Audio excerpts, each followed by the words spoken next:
यदि आपके पास two wheeler है, फोर व्हीलर है या इस तरह की कोई भी बड़ी गाड़ी है तो आपके लिए ये खबर बहुत बड़ी और बहुत जरूरी होने वाली है। मजाक जरूर लग रही होगी, हंस आप जरूर रहोगे, लेकिन वाकई इस तरह का वाकया सामने आया है और बहुत बड़ी खबर है जिसमें पूरे 3 लाख रुपए का एक बार में झटका लगा है सीधा ग्राहक को। देखिए, ये 8 टायर इनके यहां पर रिम के समेत चोरी हुए हैं।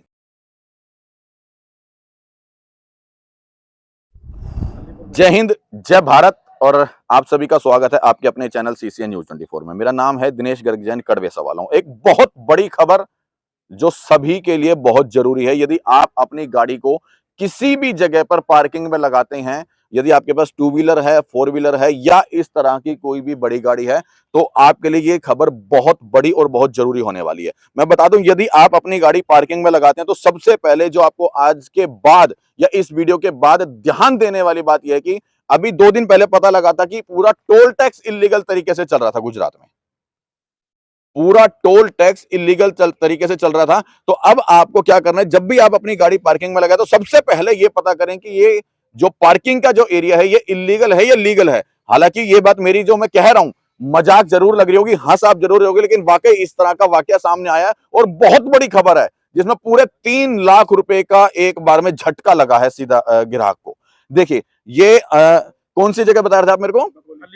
अलीपुर बकोली के अंदर हूं और जिस जगह पे हूं यहां पर ये एक प्राइवेट प्रॉपर्टी है। हालांकि एक बंदे की, ये कोई चौहान है, उसकी अपनी ये प्राइवेट प्रॉपर्टी है। इतना लंबा चौड़ा आप जगह देख ले यहाँ पे, और मैं गिन नहीं सकता इतने सारे ट्रक यहाँ पर खड़े हैं, बड़ी गाड़ियां यहाँ पर खड़ी हैं। और जिस विशेष तौर पर जिसकी मैं बात करूंगा, देखिए यहाँ पर ये गाड़ी नंबर है पीबी, पंजाब का नंबर है PB13BE9313। ये गाड़ी नंबर है और इस तरह से बहुत सारी गाड़ियां यहाँ पर खड़ी हैं। अभी कॉल रिकॉर्डिंग मैंने करी, कॉल रिकॉर्डिंग आपने इस वीडियो में आप सुन लेंगे, मैं दिखा दूंगा। बकायदा उनका ये कहना है कि मेरी पर्सनल प्रॉपर्टी है जिसके ऊपर मैं उसके बावजूद भी यहां पर ऑथराइज नहीं है कि किसी तरह की भी पार्किंग यहां पर लगाई जाए, और उसके बावजूद भी वो 100 रुपए 24 घंटे के, मतलब प्रतिदिन के 100 रुपए के हिसाब से, मतलब एक महीने के 3000 रुपए हो गए। 3000 रुपए प्रति महीने का चार्ज यहां पर किया जाता है। तो सबसे बड़ा प्रशासन के ऊपर भी सवाल खड़ा होता है कि इतने लंबे समय से यदि यहां पर ये इलीगल तरीके से पार्किंग चल रही तो वो चल किसकी आड़ में रही थी। यहां पर सबसे बड़ा सवाल यह है कि यहां पर अगर एक कोई प्राइवेट आदमी अपनी प्राइवेट प्रॉपर्टी के ऊपर कमर्शियल एक्टिविटी किस तरह से कर रहा है। दूसरी बात, यह गाड़ी लगभग बताया जा रहा है कि यहां पर कितने समय से खड़ी है, लगभग पिछले 2.5 महीने से यहां पर यह गाड़ी खड़ी है और यहां पर अब चोरी हो गए इनके लगभग 8 टायर। देखिए, ये 8 टायर इनके यहां पर रिम के समेत चोरी हुए हैं। देखिए यहां पे आप साफ तौर पे देख सकते हैं कि नट यहां पर गिरा रखे हैं इसके, बोल्ट जो है, और रिम के समेत जो है इसके गाड़ी के 8 टायर यहां पर जो है, पीछे से भी देख सकते हैं, 2 4 और 2 6 और 2 8, मतलब एक तरफ जो है इसके 2 टायर रहेंगे तो 4 जगह से 8 टायर इसके पूरी गाड़ी के चोरी हुए हैं। और इनके मालिक का ये कहना है, जो गाड़ी के जो मालिक है, ओनर है, उनका ये कहना है कि हमारे गाड़ी के जो सामान चोरी हुआ है उसकी कीमत लगभग 2.5 से 3 लाख रुपए के बीच में है। बात यहां तक हुई, उसके बाद की कहानी मैं आपको बताता हूं। जब गाड़ी के टायर इसमें से चोरी हो जाते हैं तो पार्किंग जो चौहान जी हैं उनका यह कहना है कि हमारी कोई जिम्मेवारी नहीं है, उनकी कोई जिम्मेवारी नहीं है। तो पैसे किस चीज के लेते हैं चौहान जी? सबसे बड़ा सवाल आपके ऊपर यह खड़ा होगा, आप 100 रुपए किस चीज के ले रहे हैं? उसके बाद आप यहां पर एंट्री कर रहे हैं, रसीद दे रहे हैं। कौन सी ऑथराइज पार्किंग है भाई जो आप पैसे ले रहे हो यहां पर? और प्रशासन से भी, आला अधिकारियों से कहूंगा, इस चीज की बिल्कुल निष्पक्ष तरीके से जांच हो। बहुत बड़ा घोटाला और बहुत बड़ा यहां पर जो है तरीके से गलत काम यहां पर चल रहा है। अब यहां पर 2.5 से 3 लाख रुपए का जिस समय यहां पर सामान गायब होता है, टायर चोरी होते हैं, कल को भगवान न करे कल को ये पूरा ट्रक यहां से चोरी हो जाए तो जिम्मेवार कौन होगा? अब हम मौके पे पहुंचे हैं, मौके पे चौहान जी कह रहे हैं कि मैं यहां पर हूं ही नहीं, मतलब यहां पर इस समय भी मौके पे कोई जवाबदार बंदा नहीं है और यह जिसकी मतलब जवाबदारी बनती हो। और ऐसे में यदि 19-20 हादसा कोई और हो जाता तो कौन जवाबदार होगा इसका? दूसरी बात, ये वो लोग हैं जो गाड़ी के ओनर हैं इस गाड़ी के, इनसे मैं बात करूंगा, पूरी बात बताएंगे। देखिए, इनसे बात करने से पहले फिर मैं आपको बता दूं, यदि आप अपनी गाड़ी को पार्किंग एरिया में लगाते हैं तो सबसे पहले खुद ये जांच लें कि ये गाड़ी का जो, जिस जगह पे हम गाड़ी पार्क करेंगे, ये जो एरिया है वो खुद इलीगल है या लीगल है। दूसरी बात, सबसे बड़ी ध्यान देने वाली बात यह है कि जब आप गाड़ी पार्किंग करते हैं तो उस पर्ची को ध्यान से पढ़ें, क्योंकि ये लोग इस तरह की बहुत बड़ी गड़बड़ करते हैं कि रसीद के ऊपर लिखा होगा इतने पैसे और इतने घंटे के, और उसके बावजूद भी जिम्मेवारी आपकी खुद की। अरे जब हम गाड़ी यहां पर खड़ी कर रहे हैं, पैसे इनको यहां पर दे रहे हैं, रसीद ये हमारे को दे रहे हैं, तो जिम्मेवारी हमारी कैसे हो सकती है? ये ध्यान देने वाली बात है। लेकिन हालांकि आदमी जल्दबाजी में इन चीजों के ऊपर ध्यान नहीं देता और वो ही कहीं ना कहीं हमारे को नुकसान पहुंचाती है। क्या नाम है जी आपका? मेरा नाम परमजीत सिंह है। बताओ परमजीत भाई, कब आपने गाड़ी खड़ी करी थी और रसीदें आप लोग मेरे को दिखा रहे थे, वो रसीदें कहाँ हैं? एंट्री उस पर रजिस्टर नहीं, आप लोग रसीद दिखा रहे थे ना, मेरे को दिखाओ एक बार, कहाँ है वो? बताओ, पूरी बात बताओ। सर, ये गाड़ी मैंने 27 तारीख को खरीदी थी जी और 28/8 को मैंने ये गाड़ी यहाँ पार्किंग में लगाई थी। जी। चौहान पार्किंग, हाँ। बकोली, अलीपुर। हाँ। और इनसे ये बात हुई थी कि इस गाड़ी के पेपर जो हैं ट्रांसफर होने के लिए, फाइनेंस होने के लिए गाड़ी को 2 से ढाई महीने या 3 महीने का समय लगेगा। इन बिटवीन ये गाड़ी मैंने इनकी सुपरदारी में यहाँ खड़ी करी थी और मैं इस गाड़ी की तरफ इनको ऑलरेडी पेमेंट भी करता आया हूँ वक्त-वक्त पे, जो ऑनलाइन मेरे पास रसीद भी है। लास्ट टाइम 14 तारीख को मैं यहाँ पे आया हूँ गाड़ी के पास, तो मुझे इसमें से 8 टायर और 8 रिम नहीं मिले। मैंने इस पार्किंग वाले मालिक से बात करी है कि भी मेरी गाड़ी के टायर और रिम के बारे में जो भी मुझे बताइए, क्या है क्या नहीं, मुझे उसका कोई जवाब दीजिए। तो उन्होंने स्पष्ट मना कर दिया है कि भाई मेरे को कोई नहीं पता, हमारी कोई जिम्मेदारी नहीं है, हमारी कोई लायबिलिटी नहीं है, आप अपनी गाड़ी यहाँ से ले जा सकते हैं। और आज भी मैं यहाँ आया हूँ तो मुझे यहाँ पे आने से बिल्कुल मना कर दिया गया कि भाई आप हमारी पार्किंग में भी नहीं आओगे, जबकि मेरी गाड़ी यहाँ से खड़ी हुई है। मैंने इसकी पुलिस कंप्लेंट भी कर रखी है, सारा कुछ करवा रखा है और इसकी जाँच के लिए जो मैंने आला अधिकारियों को बोला हुआ है, उस पे इसकी जाँच भी चल रही है। परंतु इनकी तरफ से मुझे कोई भी जवाब नहीं दिया जा रहा है। और आज की डेट में आप देख सकते हैं मेरी गाड़ी के 8 टायर, ब्रांड न्यू टायर और रिम के साथ, जो 3 लाख से 2.5 लाख का नुकसान है वो हुआ पड़ा है और अभी भी मेरे को कोई स्पष्ट जवाब नहीं मिल रहा है इनकी तरफ से। मैं आपको एक बार इनकी गाड़ी की जो इनकी गाड़ियों की, हालांकि आपकी खुद की गाड़ी की रसीद है, अब ये रसीद ही देखिए, बड़ा घोटाला है और यहाँ पर कि ये रसीद भी नहीं देते। रसीद कब देते हैं? हालांकि अमूमन आपने देखा होगा, जब हम अपनी गाड़ी किसी भी पार्किंग एरिया में पार्क करने जाते हैं तो उसके बाद रसीद मिलती है, पैसे बाद में ले जाते हैं कि कितने घंटे हमने गाड़ी पार्क किया, उसके बाद पैसे ले जाते हैं। लेकिन ये क्या करते हैं कि रसीद भी बाद में देते हैं।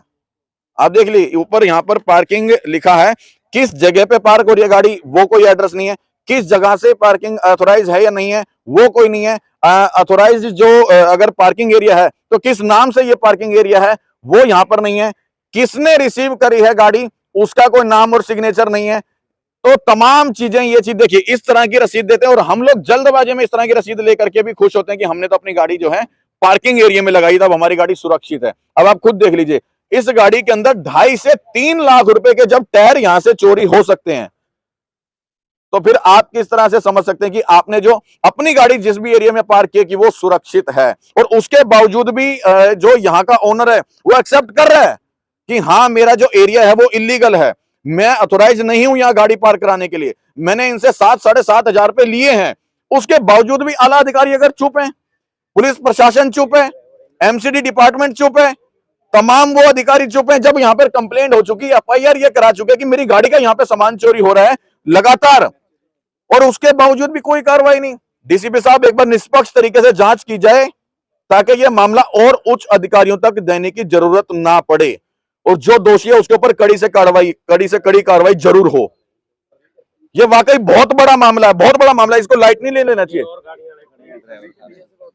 आप लोग गाड़ी लगाते हो? हाँ जी सर, हम पार्किंग में गाड़ी लगाते हैं। क्या नाम है आपका? मेरा नाम सोनू है सर। सोनू भाई, सच बताओ, ये लोग पार्किंग के पैसे लेते हैं या नहीं लेते? लेते हैं सर, पार्किंग तो ले बिना गाड़ी खड़ी नहीं करने। ये पार्किंग ही है? हाँ, ये पार्किंग है। ये इलीगल है लीगल है ये पता है आपको? ये नहीं पता सर। तो फिर आप लोग खड़ी कैसे करते हो, मतलब बिना ये जाने के भैया हम किस जगह पे खड़ी करेंगे, लीगल है लीगल? तो जैसे हम गाड़ी जहाँ सेलर से लोड करते हैं उसका एड्रेस देते हैं कि इस कांटे पे ले जाओ, और कांटे वाले पे यहाँ गाड़ियाँ उसके पास खड़ी रहती हैं, यहाँ इकट्ठी हो जाती हैं, तो ये पैसे लेते हैं और पार्किंग बोलते हैं कि हमारी पार्किंग है ये, ठीक है, उसके पैसे देते हैं हम। अभी जैसे इनके 8 टायर चोरी हो गए, कल को भगवान ना करे आपकी भी गाड़ी में से कोई नुकसान हो जाए, तो फिर इनकी जिम्मेदारी है ना, जो पार्किंग के पैसे। तो साफ मुंह कर रहे हैं कि हमारी कोई जिम्मेवारी नहीं ना। नहीं सर, ऐसे कैसे? इनको पूछो कि पैसे नहीं लेते पार्किंग के पैसे लेते हैं ये। अभी भी तो सवाल यही है, इनके 8 टायर चोरी हो गए, वो तो कह रहे हैं मेरी जिम्मेवारी नहीं है। सर, मैं यही गाड़ी 15 दिन पहले देखी, इसके टायर पूरे थे। मैं यहाँ 15-20 दिन पहले आया था, पूरे टायर थे इसके। आज अगर देखा सुबह मैंने तो इसके टायर ही नहीं। मैं तो हंस रहा था, मैं कहा यार टायर कौन उतार के ले गया, ऐसे कैसे ले गया है? ये तो इनको पार्किंग वालों को चाहिए ना कि जो पार्किंग लेता, जिम्मेवारी तो इनकी है ना सर।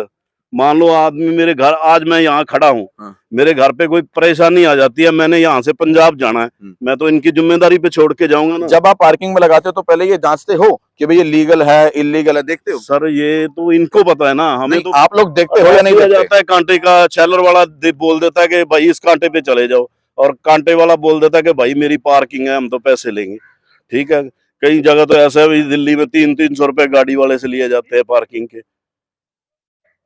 ठीक है, ये यही सच्चाई है। ये सिर्फ इस जगह की नहीं है, ये मेरे को लगता है अमूमन पूरे हिंदुस्तान में यही है। आप लोग जब भी कभी अपनी गाड़ी पार्क करते हो, क्या आपने कभी भी पूछा किसी से ये लीगल है इलीगल है? या आपने कभी ही शायद अपनी रसीद को ध्यान से पढ़ा हो? लेकिन ये लोग गड़बड़ करते हैं, क्योंकि इसी चीज का नाजायज फायदा उठाया जाता है कि रसीद के ऊपर लिख देते हैं कि क्या नाम है, खुद की जिम्मेवारी, ओनर की खुद की जिम्मेवारी है। और जिस नाम से पार्किंग है या नहीं है, लीगल है या लीगल है, उन चीजों के ऊपर भी हम लोग ध्यान नहीं देते। जैसे इस भैया ने बताया कि हमने, ये कौन ध्यान देगा, इन्होंने भी नहीं ध्यान दिया जी। सर जब पार्किंग के गेट के ऊपर पार्किंग का बोर्ड लगा हुआ है तो हाँ। आदमी नहीं पूछता है ना। हाँ। तो मैं आया, अपनी गाड़ी खड़ी करी। पार्किंग तो हम अपने दरवाजे पे भी लिख देते हैं कि मेरी खुद की पार्किंग है, तो मेरा अपना पर्सनल पार्किंग एरिया है। लेकिन ये लोग कमर्शियल यहाँ पे करवा रहे कमर्शियल हैं। पार्किंग है सर, इनके गेट पे लिखा हुआ है पार्किंग है, आप गाड़ी खड़ी कर रहे हो, सब ट्रक खड़े हैं, पार्किंग है। डेली यहाँ 50,000 रुपए की इनको इन चीजों से इनकम है।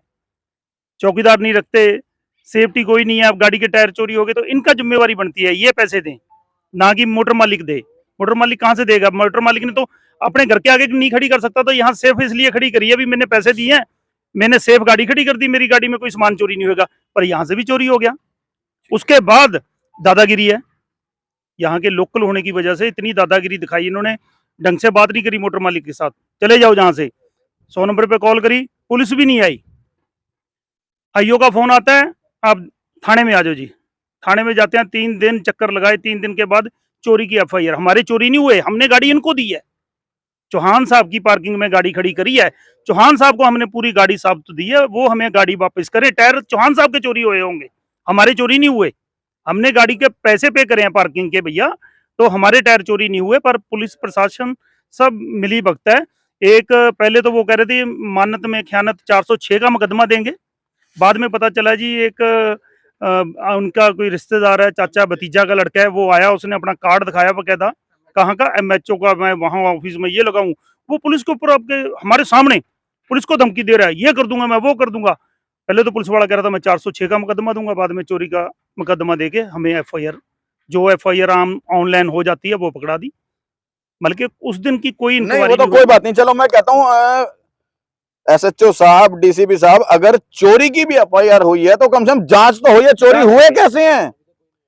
मेरी बात समझ रहे हैं ना? मैं कहता हूं चलो चोरी की एफआईआर करी आपने, लेकिन चोरी के बाद कम से कम ये जांच हो, ये यहाँ पे गाड़ी के टायर चोरी हुए, कल को आज यहाँ पे गाड़ी के टायर चोरी हैं, कल को पूरा ट्रक यहाँ पे गाड़ी चोरी हो जाएगी, तब क्या करेंगे? इसलिए समय रहते इस चीज की निष्पक्ष जांच कराएं, और जो दोषी है उसके ऊपर कड़ी से कड़ी कार्रवाई जरूर हो। और उससे पहले, सबसे पहले ये इलीगल तरीके से जो यहाँ पर अगर जो ये पार्किंग एरिया चल रहा है वो तुरंत तरीके से बंद होना चाहिए। जय हिंद, जय भारत।